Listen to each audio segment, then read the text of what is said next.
As folks I think know, C100 has been very generous in making connections with leaders like Anning in China so that we can learn more about what happened there and get some insights and lessons learned for the rest of the world, really, as we all struggle to deal with this situation. So with that, I'll hand it over. I'll disappear and hand it over to Wilson and Anning. Thank you very much, Doug. Yeah, thank you, everybody, and welcome to this conversation. And thank you, Anning, for taking the time to talk with us.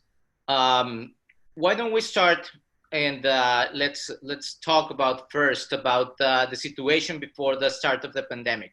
Can you give us a snapshot of the state of the company before the first measures, the government enacted the first measures?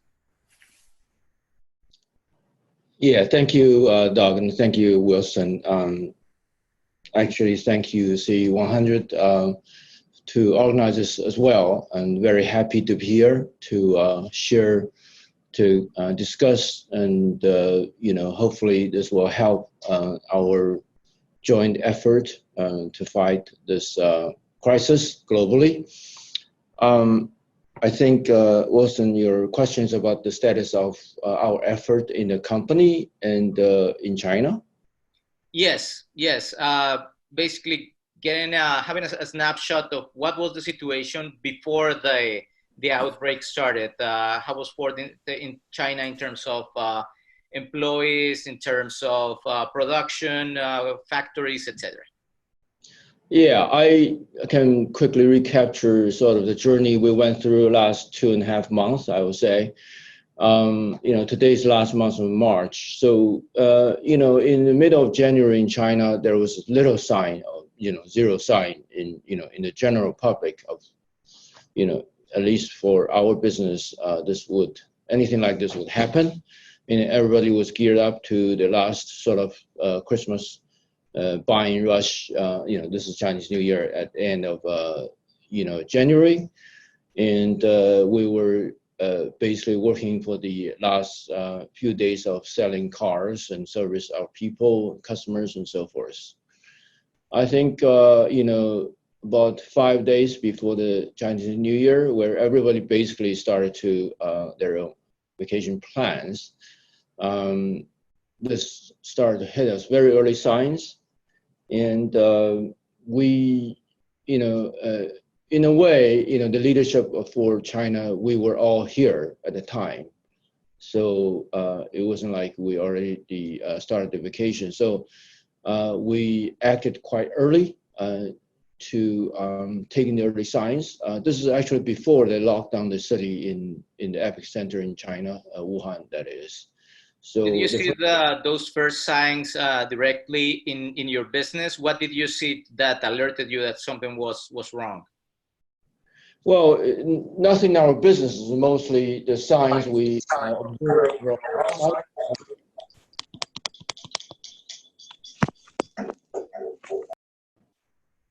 Yeah.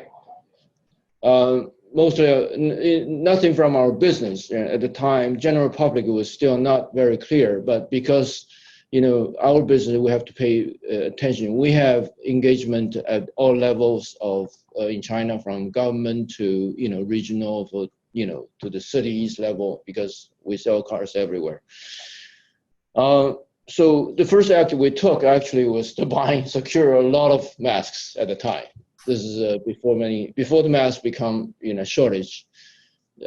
Anyway, so that was just the early things we did. And throughout the last 2 months, we have been running on a daily basis what we call the crisis management model.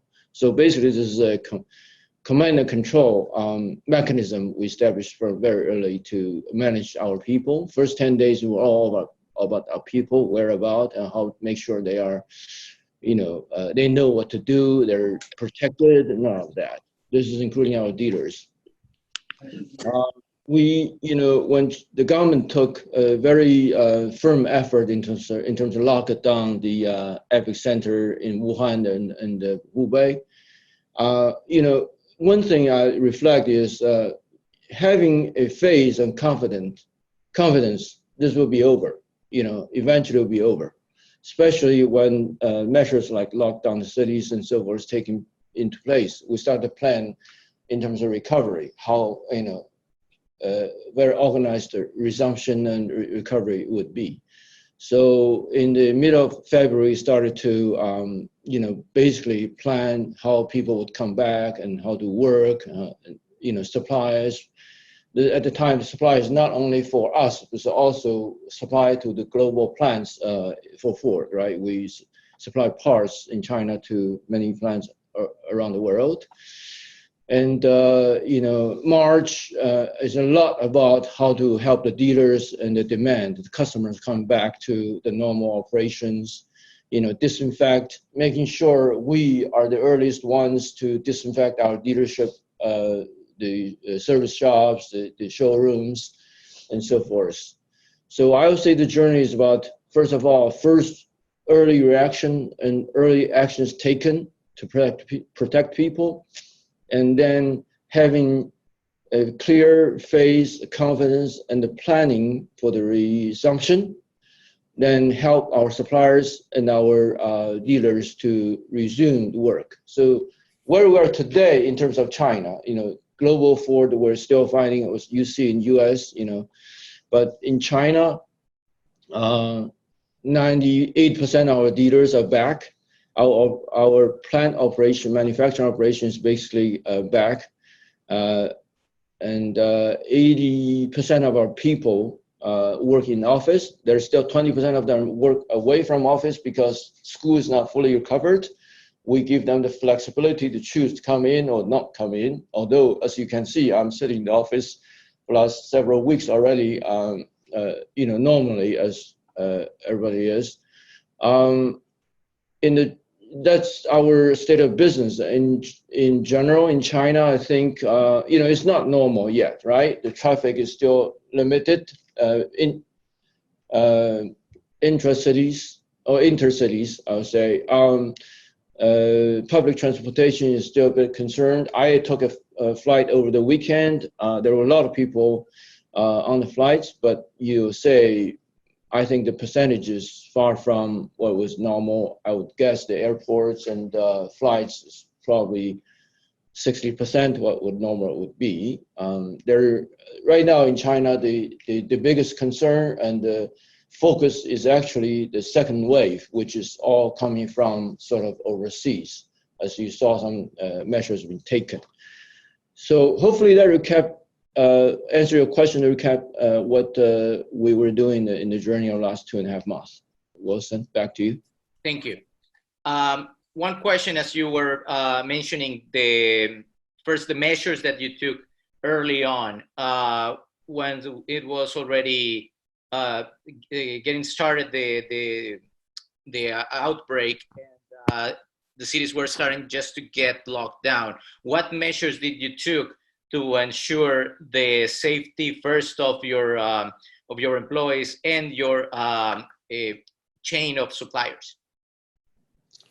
Yeah, so the first thing we did, like I said, to secure the what we call now PPEs, the protection equipment, right? These are masks, disinfection, all of that. Make sure we have plenty of supply for our employees, our dealers. The first thing we asked is everybody stay home, right? Don't come to work. Stay work away and from office. Don't travel. This is actually at the same time when they locked down the city. This Wuhan. We had very few people in that region at the time. Of course, they were immediately subject to stay home, but the whole Ford China and our operations were basically asked to stay home. In a way, this happened during the sort of Chinese New Year time. That's the biggest holiday, as many of you know, and our plan was to ramp down operation anyway. So it helped at the timing. So, if you have to, it had to happen sort of that way. It helped to the business. That changed a lot of people's plan because they were traveling home. So we asked them to not travel, right? So that's the first few actions we did. And then early in February, actually, we started to send the PPE to our dealers because we felt our responsibility is not just our own team, it's our customers, our dealers. So making sure our dealers are protected and clean. So we send masks and disinfections to our dealer before they actually started to resume their operations and so forth. When did you decided to start operations? And you were mentioning that you were planning anyway to ramp up. So how many of what part of the workforce did you start at the beginning of that process, and how much did you progress over the weeks? How long it took for the company to get to a point where you are now? Yeah, I say our people back to full working mode, but in home, right? Work from away from office. First week February, everybody was on the call and they started working. Our dealers, very few, I would say less than 10. We have about 600 plus dealers in China, tier 1 dealers. But less than 10 the first week of Jan. Then they took the whole month of February to get to roughly around 70%, 80% of dealer recurring operations. And it took the last whole month, March, to get from like 80% to now 95%, 99%, except people, some dealers in the Hubei, in the Wuhan area, probably 4 of them today. They're still kind of limited, but they're open for business. It's just that the service, the technicians are not fully back yet. So I think if you count it from 0 to 99, it was literally 2 months. Thank you. What were some of the biggest challenges that you faced when you were ramping up production?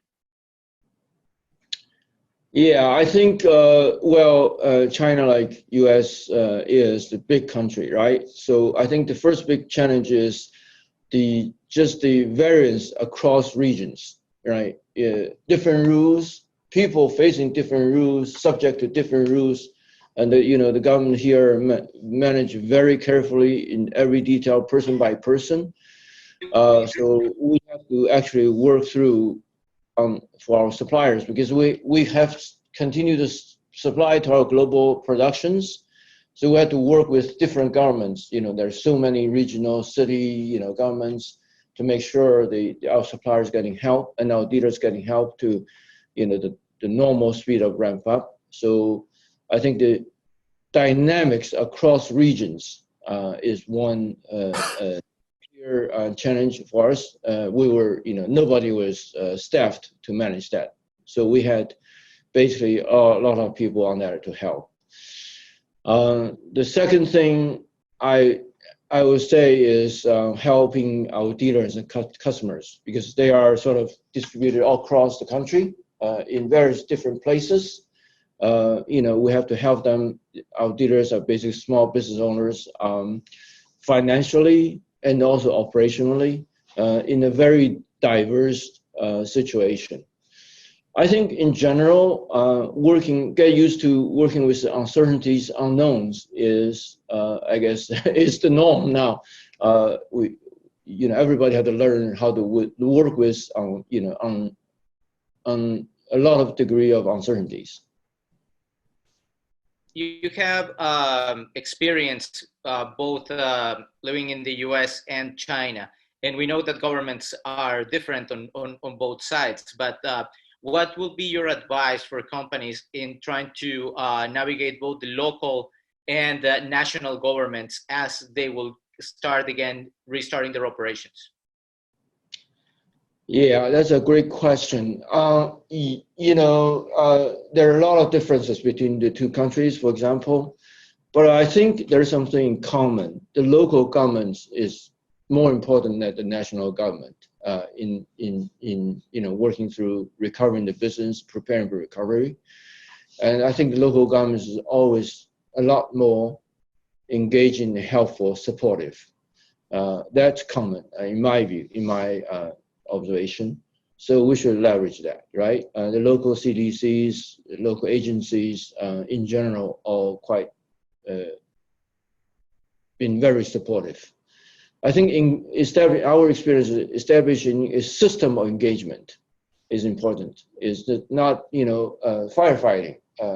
Establishing a system of engagement through, we have about 10 locations in China ourselves, making sure we have system covering all the 10 locations. Beyond the 10, we have about another 3 important regions, actually around Shanghai and Hubei and the Chongqing area. These are our supplier bases. So also having, although we don't have our direct sort of bases there, but our supplier bases are there. So we have to have a strong engagement, system of engagement in those regions. I think that's been an important thing in my view. Yeah, that's very, very wise, the systems of engagement. I would imagine that and what you said about local government is also very, very important. I would imagine that there were people in local government who were also overwhelmed and dealing with uncertainty and ambiguity. How, as you had your system of engagement, what was your experience in terms of those differences, and when you had to take the lead or when you had to listen, that sort of thing? Yeah, great question, Doug. The whole system wasn't overwhelmed, right? You can imagine the whole system was overwhelmed. I think in China, I would say the government system, because it's a completely different system than US for sure. I think they're more organized. There is a clear central command. What's the priority and at which week where is the priority? Right now, in the middle of later February, they switched from protecting people only to sort of doing both at the same time. Now it's clearly more towards resumption, right? So those sort of clear theme in China, I think my observation is better. But still, they're overwhelmed, as you said. I think, the difference is a system of engagement versus a reactionary approaching them. That, to me, is the key. Yeah. I mean, they're always engaged, but always overwhelmed. But if you have a system, you always stay engaged. They know what's going on your side. You know what's going on their side. It's much easier to have a dialogue. Thank you. Go ahead, Wilson.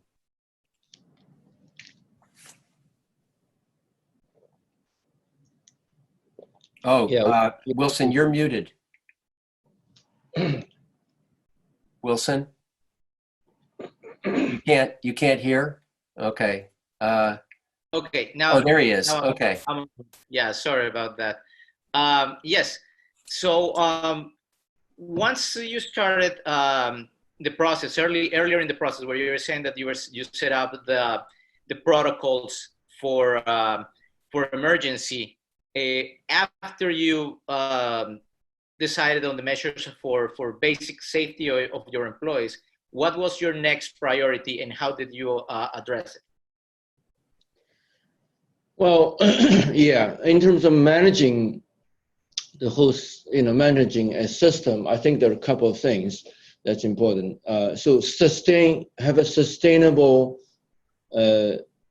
commanding chain, right? Chain of commands is important. So we actually, at the time, nobody's allowed to travel. So we actually established the sort of control and command and control center in a place with a significant percentage of our leadership staying together. That is happened to be in Taipei because Taipei at the time was safer. So we had, myself was there, and we have a few. So having a physical, or if you're not able to have a physical, at least have a very closely locked leadership team in a day-to-day command center is very important. So that's what we did. So it's called sustaining the crisis management model, what we call it. And also we have internally, obviously, key work stream that managing the safety people aspect, and obviously, the cash flows and stuff, and dealer and suppliers. So these are the key, not normal functional teams, but really cross-functional sort of SWAT teams day to day. Sustaining the management, crisis management is a very important thing. And I think this equally important, maybe even more important, is clear, continuous clarity, not only the plan, but also the confidence this will go into a resumption mode. It's not always in the dark hours. That to me, these two to me are our consistent efforts. I wouldn't say we're perfect, but I think looking back, these two are quite important. I mean, initially people, as you've seen in many other places, are not used to it, right? When we call it crisis management model in a very sort of special mode of operation, people are used to the normal way of operating and not used to it. So we made it happen. I think that's important. What was, because you just mentioned clarity as being so important, what was your communications strategy for the crisis? Yeah, well, have a direct engagement with our people, our dealers, right? So one thing we did is everything go online, right? You have to at the time, right? We still do that today. We have apps on the phone that talks to our employee, every single day. Where they're about, their status, and so forth. We had the same thing for our dealers. Now we don't do every day for our dealers. We still do every day for our employees. We do weekly now for dealers. So have a very direct online communication daily, 2 p.m. every day. That thing completes, right? Stay in touch. But I think one thing important is not just stay in touch, but also providing a clear understanding how you're managing this. So the clarity is important, but more importantly, I know it's very difficult to say this. It wasn't easy for us at the time as well, is believing and providing the confidence will come out of this. We will. So that is what people needing, not just giving them a false expectation, but real confidence this will come out. Because at the time, I personally firmly believed that with the measure the government's taking, every region's taking, we're taking, this will be managed. Will come out somehow. This is late. It took longer than some people forecasted, but still, I mean, 1.5 months, 2 months, proved that the confidence is important, and the clarity was important. As part of this communication, it was important that you said, because there was so many employees working remotely. How did you manage to maintain productivity among those employees, and also keep them engaged and happy working from home? Yeah. For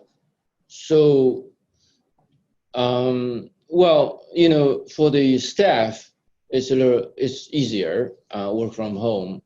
It was a challenge initially for IT system and all that, and our IT people. Our IT people worked very hard to make sure we are, systems capable. There was a lot of early investment. I mean, in a way, this also helped our global team to prepare when now this got to a global scale, they were prepared IT systems. But in terms of our people, the staff was a little easier, and still it was not 100% productivity. We actually surveyed and measured we believe the productivity by everybody staying at home working, it took longer hours. If you count the same hours, it's probably 80% of productivity as would be normal. Production, obviously, you cannot have not people coming in. So we have actually the Ford Transit. Our production team actually had to work through the crisis because we were the top ambulance providers. We're asked to provide so many ambulances. And during time to Wuhan, we provided so far thousands of ambulances, both by request orders and also by our employees' contributions, donations. Anyway, our production team had to work through, a shift of them had to work through even Chinese New Year to make sure the ambulance can be provided. So for those people, we had to take special care and efforts because in the heat of the crisis, there was no certainty whatsoever. They were safe where they're working, traveling, all of that. So we took a lot of different measures, making sure, for example, usually they would take a bus, the assembly works come in, right?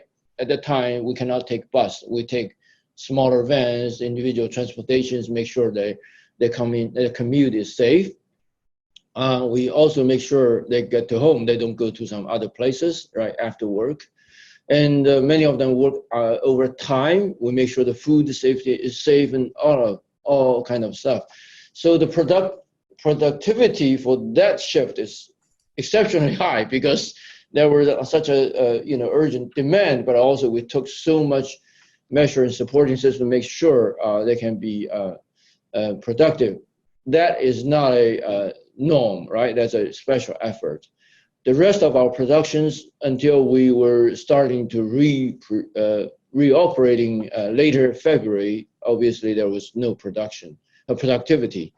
So now we're still under supply constraints. Be very transparent. So we're not 100% in terms of manufacturing into productivity. Mostly not because of people, but all because of supply constraints.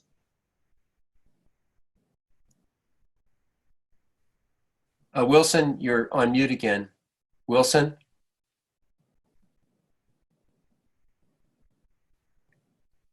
Wilson? Oh, there you are. Okay. I was muted by host.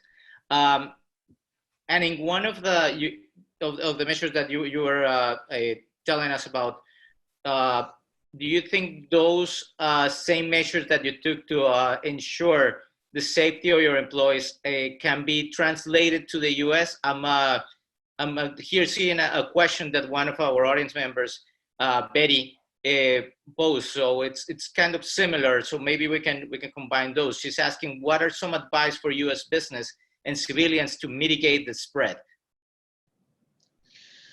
Well, I think,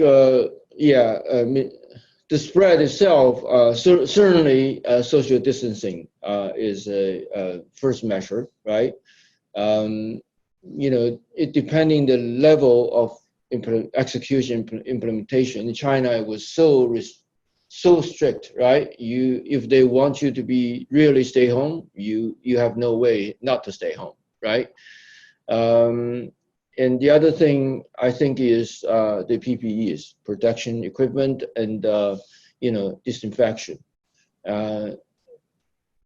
So when our people start to come back, the first thing we make sure is everybody, not everybody is themselves, but also our buildings, entrances, conference rooms, all having these. In fact, there's one behind me. Every conference room have this disinfection and all of that. So having the protection equipment and the cleaning solutions disinfection is very, very important. For us, especially, we have dealers. They have to open kind of in any case. So people have to come in even for service, even partially. We make sure we have specially developed programs. We have a specially developed, actually, the first in our industry in China, a complete package of disinfection and the vehicle upgrades, making sure customer knows, dealer knows not only how to disinfect, but they know each other, they're really disinfected. So they come in with confidence, or they communicate with confidence. Now, part of that I have to mention is, go online as much as possible. So there's no contact. There's, even our sales now, we have services, not for premium luxury cars. We also provide services. You don't have to come in. You can just order on your apps, and we have people to pick up and drop off for servicing your cars and disinfect your cars, all of that. So all these measures matters to prevent the spread. I think some of these are all applicable to US. In fact, within our company, everything that we did, we're doing, we share, and a lot of them are being adopted and used in different parts of the world. Perfect. With everything, of course, you might had at the beginning of the year a plan and an outlook for how the year was going to go for the business. How has the crisis redefined your goals? Well, I think both ways, right? Certainly, there's no secret. It will negatively impact the economy, businesses significantly in many, every part of the world. There's no secret that's going to be the case. So we take that as a base. But at the same time, this really provide an opportunity to reset, to restructure a lot of things. People should do anyway. Some of the, take the online sales, online communications as one example, right? The traditional automotive sales and service models been all very centric around the dealers and the physical shops, physical connections. Not every part of that has to be, right? So we actually converted, I would say, a large part of that now to online. Every single customers can be engaged with any single individuals in our dealers directly. You don't have to call the 1-800 number to, wait for 20 minutes to get an answer. We have various tools, online digital tools. So, it's actually provide opportunity to transform the business for better. Maybe we not see the bottom line this year. I'm sure these transformational changes will help every business to see a better results in the years to come. Good. Once, let's go back a moment to the middle of the process of getting to restart the business. And also, as you were mentioning, you were making ambulances all throughout. So how was, and were any changes on the relationship that you had with your providers and suppliers to get everything that you needed to continue working? Was there any problem with any of them that had to shut down because of the pandemic? Yeah, thank you for the question. I mean, every single one of our suppliers was shut down, right? Because of how China controls the spread. So all operations were shut down for a period of time. The challenge was mostly about ramping up. This is where we actually can help them. Like I said earlier, a lot of our engagements with the government was helping the suppliers, because many of them are smaller or foreign. They don't have as a strong engagement as we are with the various levels of government. We are, as a better known brand, more influential. So we provide that kind of help to them in their ramping up resumption. I think this actually helped improve our relationship. And also with our dealers, as you know, in US as well, dealers, not us, but we really treat them as part of us. So we help them, a small thing as disinfection programs, preparing PPE for them. Their ability to procure these are not as strong as we are. So we basically think these are sort of a part of us. Everything we do for ourselves, we always think what we need to do for them. So this helps to actually improve the relationship, I believe. Well, a big question now is, or big effort now is to sustain this kind of engagement and the relationship building with our partners across the value chain. That actually raises a question. You mentioned, of course, that now you all have to worry about the second wave. I'm just curious about, as you think about a second wave, what are you already doing that you learned from the first wave? Yeah, I don't think it's ever, you can ever sure what you've done is enough, because the uncertainty is always there, right? So I think obviously in China, I have to say, without any politics, the government always take care of these concerns, I think, ahead of us. Sometimes, I personally am subject to those sort of measures myself. When I flew into China, went to the airport, I had to go through the same measures everybody else does. I think the second wave, first thing is they taking a very, very tight control. You saw they literally shut down 80% of the international travels and stuff to manage this second wave, which is largely from global coming back to China. In our case, we are maintaining the same system we have been for our team, our employees, and all of that. We have no letdown so far in terms of the disinfection rules and requirements. We have no letdown so far in terms of temperature checking, the daily, like I said, the daily surveys, where you are, how you feel, where have you been traveled. So these will continue for a while. I think we'll keep a close eye on the magnitude of the second wave. So far, knock the woods, I think the second wave has been managed quite well, I would say. There are numbers reported in the magnitude of 2 to 3 digits overall. So in summary, Doug, I would say maintaining what the system will be in place, making sure our teams, leaders, and all that, but also keep a close eye. Like I said, we took early signs. Now we watch every single early signs.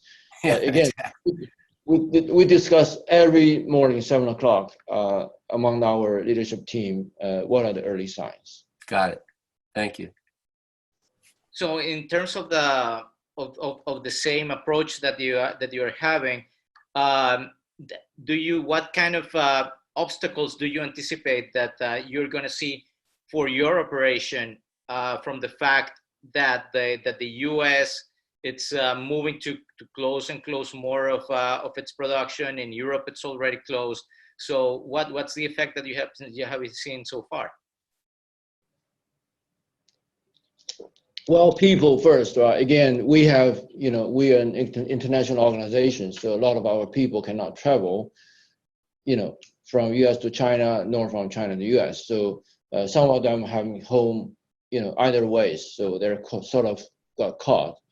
So we have to take care of these. So these are clear impact to us, and they cannot be back to the normal working mode, although working away, but there are 12 hours difference at least.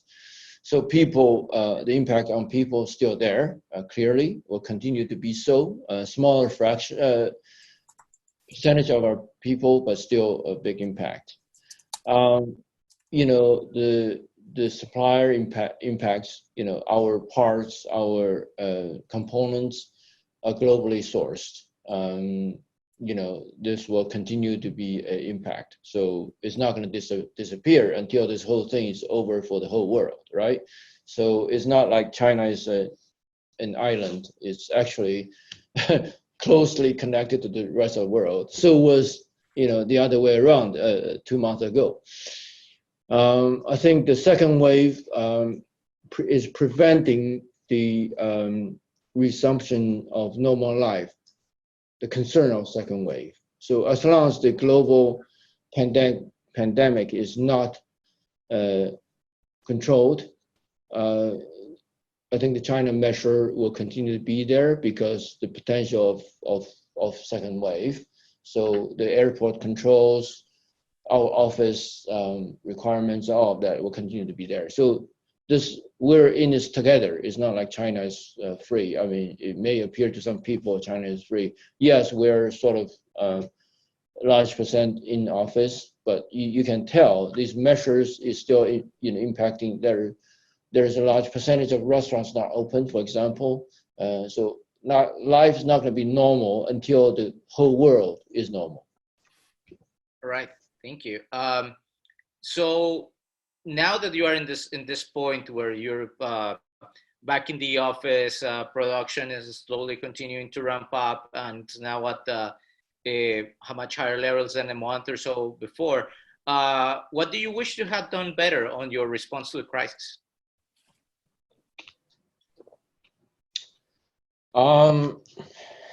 There are so many things I wish we could have done better, hindsight.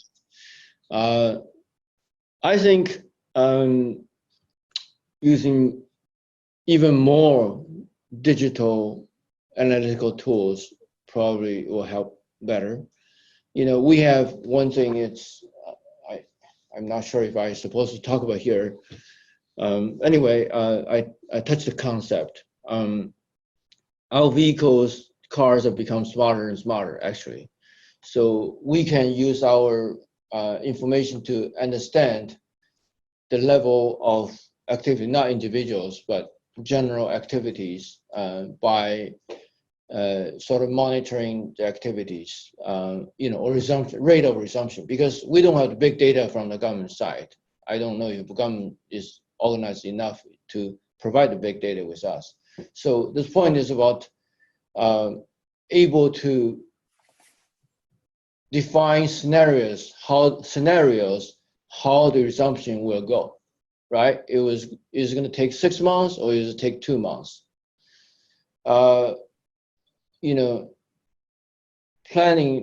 Preparing a plan for different scenarios is a very important thing. So accurately doing that is what I would say we always need to think of do better. Even today, 2.5 months past, we have many months ahead. There's so much uncertainties. The ability to forecast, to define scenarios, and help us better to define the plan, to prepare for different scenarios. I think that's an ability we all need to do better as well.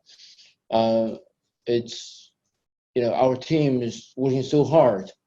I'm sure across the world, same thing, but not working hard alone is not enough, right? Working hard alone is working with organized wisdom and organized data. I think that's where we can always do better. Thank you. So what would be your top advice that you can give to both business owners in the US and around the world that are already in the point where you were in early February? Yeah, I said a few things.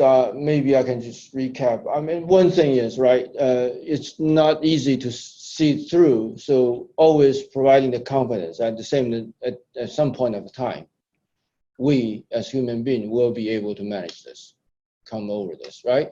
That confidence need to come through. It's difficult, especially when you're isolated in small pockets of small regions to provide that in the worst of the time.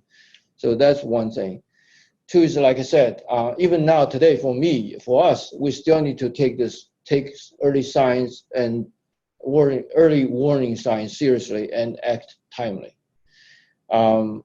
This is probably more applicable for regions that's just starting to see this.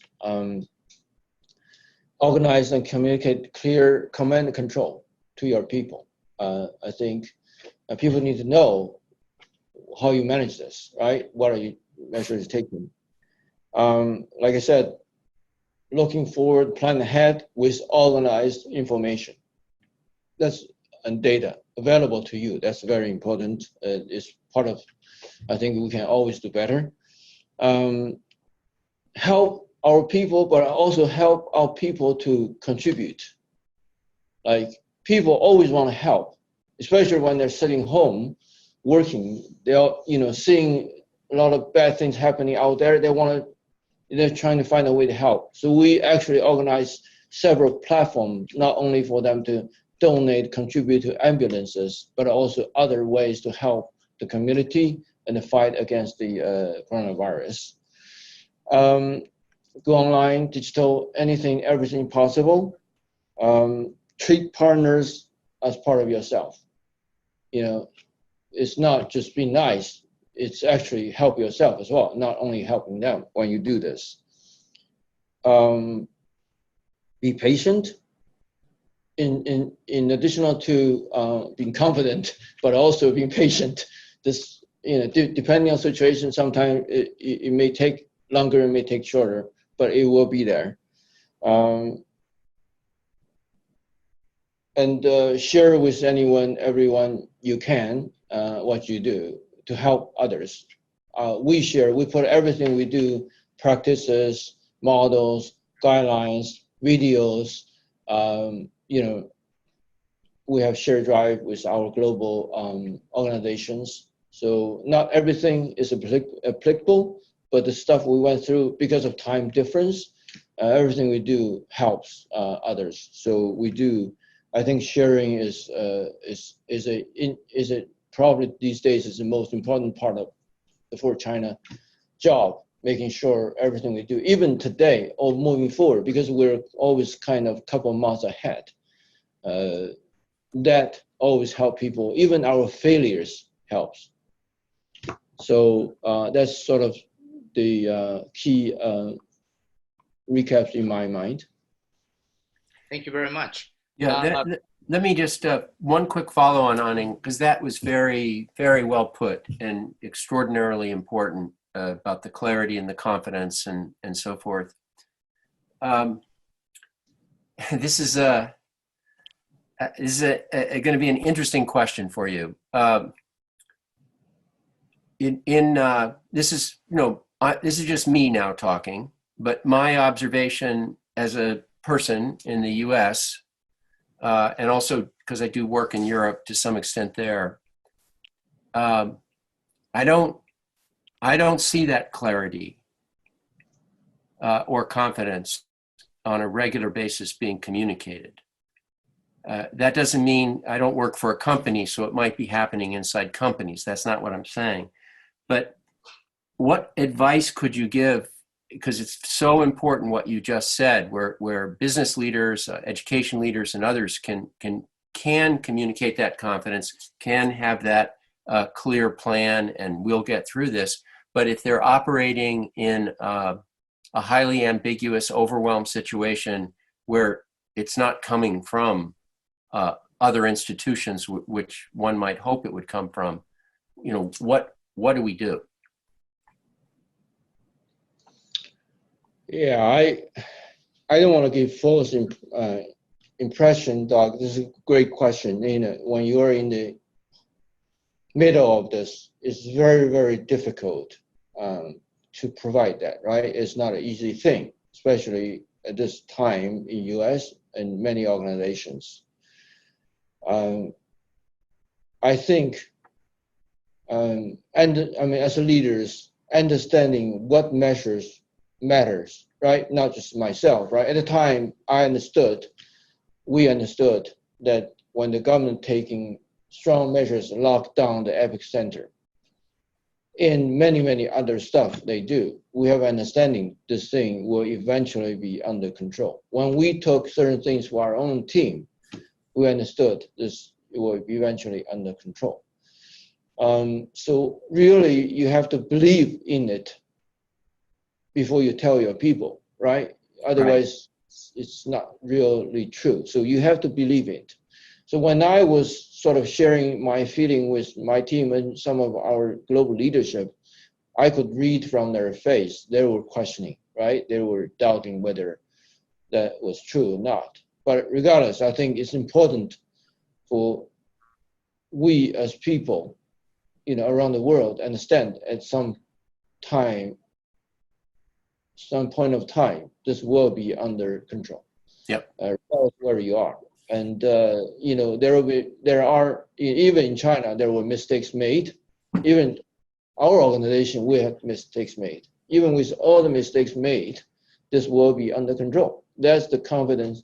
Of course, individual organization, you have to, based on your own situation, what you do, what you don't. I think really understanding the measures, how, sort of imagine or, work through in your mind how this step will happen.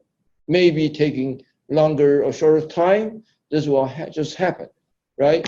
In the case of China, in the case of us, we sort of say, oh, okay, it was quite simple, right? When this lockdown started to happen, when they gear up, taking gear up and up and up to making sure every single individuals are sort of, understood and managed, then you need to be social distancing. We start to feel this will having positive effect. I mean, I know this is early in U.S. A lot of states are taking different measures. I know that, but eventually they will get there. Eventually they will get there. Internal to us, to the company, the measures I described to you, we took. If it wasn't enough, we'll take more. So once you have that kind of mindset and sort of thinking through, then you have the confidence. You will start to have the confidence someday it will happen. Today in China, our customers, the demand is still far from 100%. Right. But we start to see the trajectory. I say with the second wave with supply constraints, we'll never get to 100% in the near future. That's okay. We understand that. So having that sort of thinking through, having that confidence and believing in our leadership, among our leadership, that's the first thing, Doc, to your question. I don't have any better answers. No, it's very good. It's very good. Thank you. Exactly what we went through. I don't have a theory, so but that's, that's my theory. Okay, thank you. Well, we're just 4 minutes away. I don't see any questions well, I guess there was one question, Wilson, right? Yeah, I think we have another one here coming up. So let me check. Lloyd is asking if you're manufacturing any supplies right now to help medical workers in the U.S., or are you doing anything else to help the U.S. in the fight against COVID-19? Yeah, that's a very excellent question. Actually, I want to say early on in the China case, we got a lot of support from U.S., not just from U.S. Ford in U.S., but also from many U.S., I would say, people and communities in general, not just for Ford, but also not just for Ford China, but for China in general. So that was very, very timely, helpful, very much appreciated. Obviously, we've been trying to not just sharing our experience, but also securing the PPEs, the manufacturing equipment, everything Lloyd asked we've been doing. I cannot share everything that we do, but clearly that, like I said, helping our global colleagues and the community is actually today is among the top of our priorities for China. So in short answer, yes, we're trying to help everything we can do. Thank you. Well, we all appreciate that. Especially as you say, the protective equipment and the things that are related to the immediate addressing of those who have the virus is so critical right now. And you know, everything we hear is there's not enough of that. So anything you're doing is much appreciated. Thank you. We have another question here from Tim. It says, the global supply chain will have a permanent change for sure. What will be the positive changes? Yeah, you know, there are many things that will be positive. Like I said, this, you know, there are a lot of the supply chain as part of our core business. In our case, there has been a lot of things we had to change anyway. So I think that one, if I can quickly answer the questions, this is the time to change the setup, the structure, where either for lean or efficiency or for logistics or even for technology, because over the course of the last 20 years, many things changed. I think this current supply chain system, at least in our business, was established over the course of 20 years globally, basically, based on the technology, based on the logistics that was sort of formed over the course, maybe even 10 years ago. I think with, as you know, the evolution of technology, internet, smart AI, all of that, things have changed so much. So I think this is give us an opportunity actually to reset some of the areas in the supply chain, especially in terms of logistics. Thank you. All right. Well, I think we've reached our hour point. Anning, thank you very much for sharing all of those terrific insights, and also, you know, congratulations, of course, to you and your team and everybody for persistence and focus and the kind of clarity and confidence that have gotten you through this so far. So we really deeply appreciate that. Nix, do you have any final words here? That's it. Thank you very much, Dr. Chen. Thank you, Wilson, Doug, and thank you very much for your participation on the audience here. Please feel free to don't forget to join us on LinkedIn and follow us on Twitter. We will have some updates about this, and we'll post the full link on the LinkedIn and Twitter later as well, so that you can catch up. Feel free to share with our friends as well. As you can tell, there are many very helpful tips here. Thank you, Dr. Chen, again.